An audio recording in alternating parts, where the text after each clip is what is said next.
cidadão negro chega aqui nos anos de 1534, 1531, tá? Que é essa massificação contra a população negra de ser subalternalizado, ser rebaixado. Só que a gente tem duas vitórias que a gente precisa exaltar. A primeira é da cota universitária. Essa cota universitária tão lutada, tão disputada, tão massacrada e que foi ganho no Supremo Tribunal Federal por 50%. E imediatamente depois, pela determinação da legislação brasileira aprovada logo em seguida, reduziu para 12,5%. Tá? Quem não sabe dessa história, a gente não tem tempo para falar, mas isso passa pelo social e passa o porquê da indústria. Nós estávamos com 50% de cotas quando o Supremo Tribunal Federal assim determinou, e com a legislação passou a ser a prioridade o ensino da escola pública, a cota para entrar nas universidades, e o negro se encaixou no mesmo locus do indígena, 12,5%, sendo que indígenas é 0,2% da população brasileira e o negro é 54%. Tá? Então, assim, a segunda vitória que a gente teve é a vitória relacionada a gente ter uma sociedade que tem cota para trabalho. Eu, Renato, tinha pessoalmente dúvidas sobre a cota do trabalho. Mas é impossível você, nessa relação de desigualdade, desequilíbrio, não pensar, não formalizar cotas que são desenvolvidas para que a pessoa tenha acesso melhor ao trabalho por ser de pele preta. Então, as porcentagens foram encontrado para melhor posicionar isso. Não acredito que pontuação acrescida tenha essa mesma vantagem, mas é outro modelo que também é colocado como cota para trabalho. Aí sobra o seguinte, e quem não quer fazer universidade e quem não quer ser do serviço público, o que é? Ou é empregado, ou é... Não.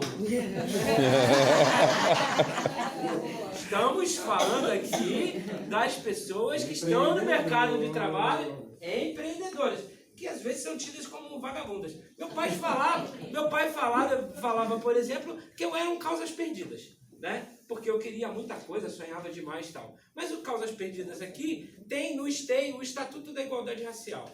O Estatuto da Igualdade Racial é o nosso limitador de o que poderíamos fazer antes e o que podemos fazer depois. Tá? Observem muito o artigo 4º do Estatuto da Igualdade Racial. Ele muda o padrão, inclusive, da possibilidade de mudar padrão legislativo, mudar padrão de empresas como empresas grandes. E isso aí entra o nosso próximo tópico. Que nem falta de qualificação, informação, acesso de recursos baratos e falta de acesso à internet. Qual é o maior bem de valor hoje em dia?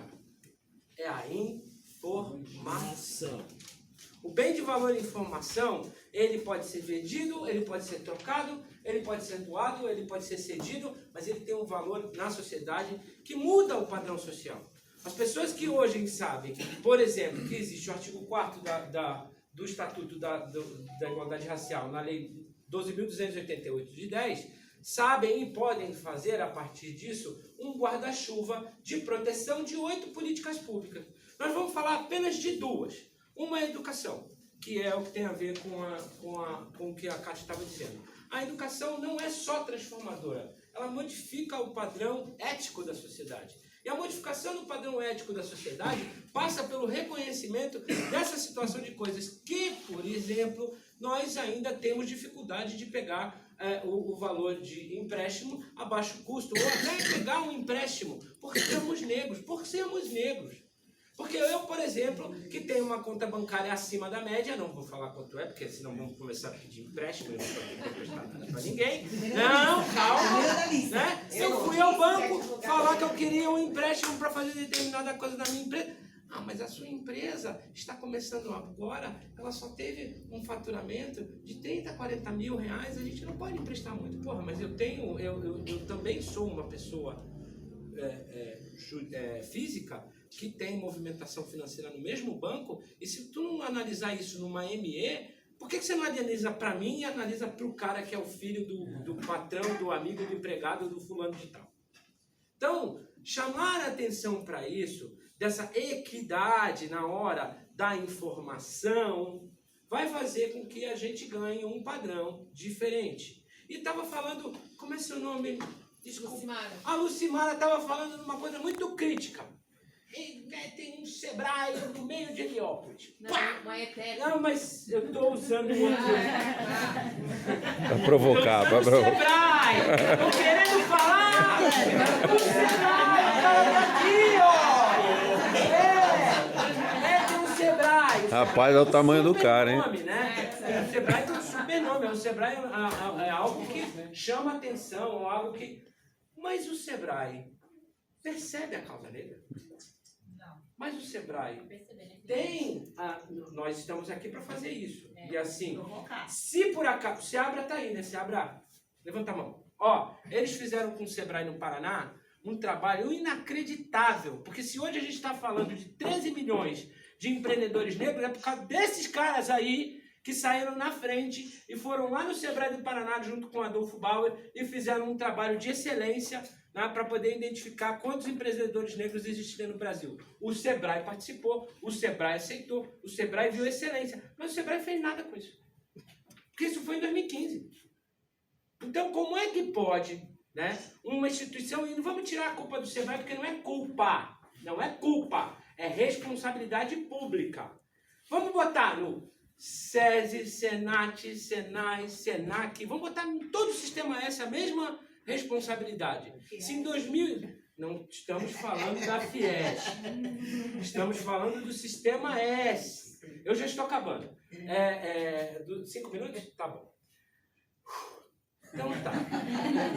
Se eu tenho só 5 minutos... Olha o coração. Se eu só tenho 5 minutos, a ideia aqui é o seguinte. A responsabilidade social, ela foi elevada à categoria de decreto presidencial. Ela foi decretada pelo vampiro Moro Temer, tá? Mas ele fez algo num momento que era de passagem para o diabo Moro Bolsonaro. Né? Então, assim, estou falando aqui com tranquilidade por causa da minha posição política, mas ao mesmo tempo com responsabilidade de dizer, existe um sistema legislativo sim, que precisa ser usado sim, com qualidade sim, e que está muito ligado à ISO 26000. O que é a ISO? É um dos padrões internacionais de qualificação.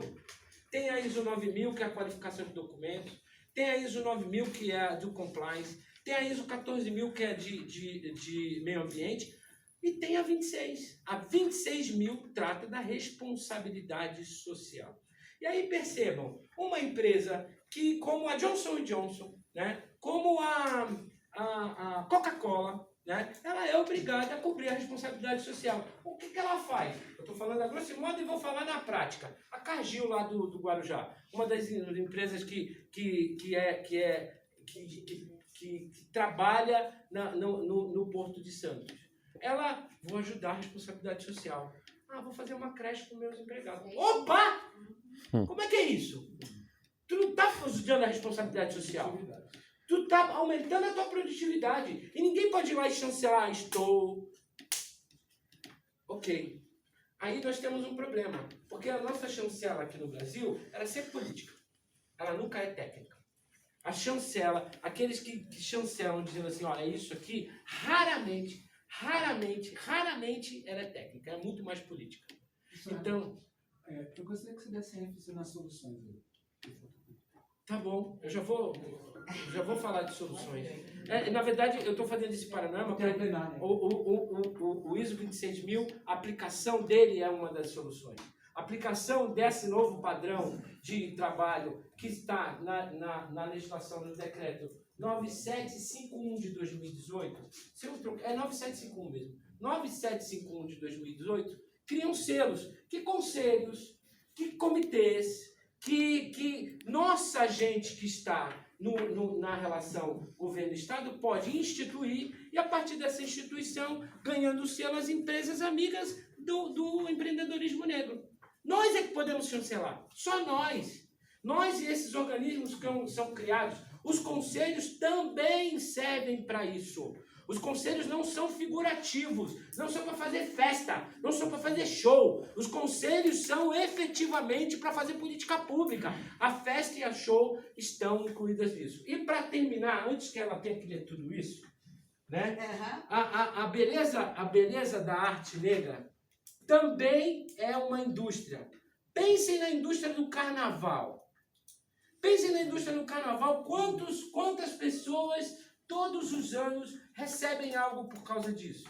Quantas pessoas todos os anos são treinadas para serem aderecistas. Meu amigo Pedro lembrou que se formam soldadores dentro dos barracões de carnaval. Essa força de trabalho lá organizada, por que não? Por que as escolas de samba não são escolas mesmo? Por que efetivamente... Porque o poder público e a iniciativa privada, inclusive os bancos que têm a mesma responsabilidade social, não investem nesse tema das nossas indústrias, sejam elas culturais, sejam elas de alimento, por exemplo, só para lembrar de duas. Para finalizar como solução também, nós temos uma lei do governo Lula, a terceira lei do governo Lula, que todo mundo conhece como a 10.639 de 2003.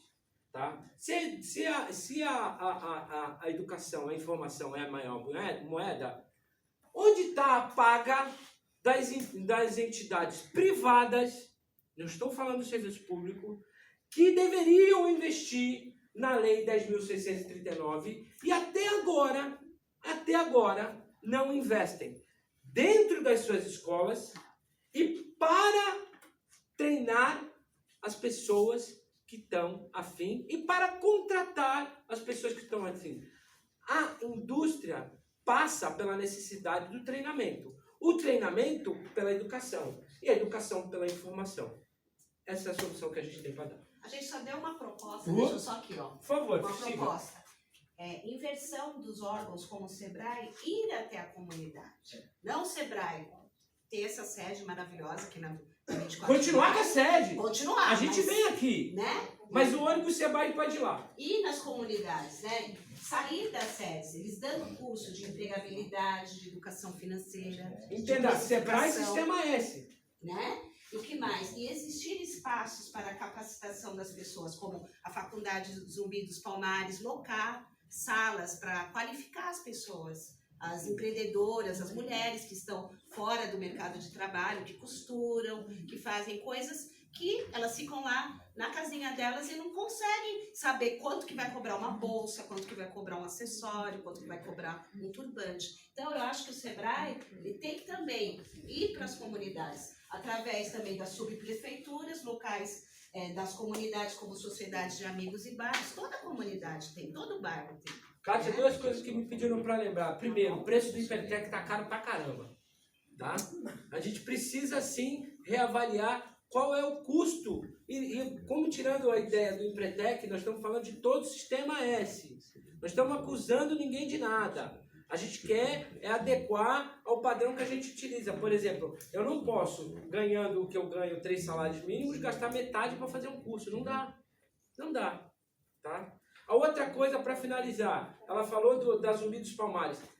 Todas as escolas, todas as faculdades, todas as universidades têm obrigação legal de atender a Lei 11.645 de 2008. É a história da África. Só que um determinado padrão é a história da África, a contribuição do negro e o combate ao racismo. São os dois elementos dessa lei que, se até agora não se fez isso, em Santos tem uma ação civil pública lá pelo território para a gente poder discutir isso. Tá bom? Valeu.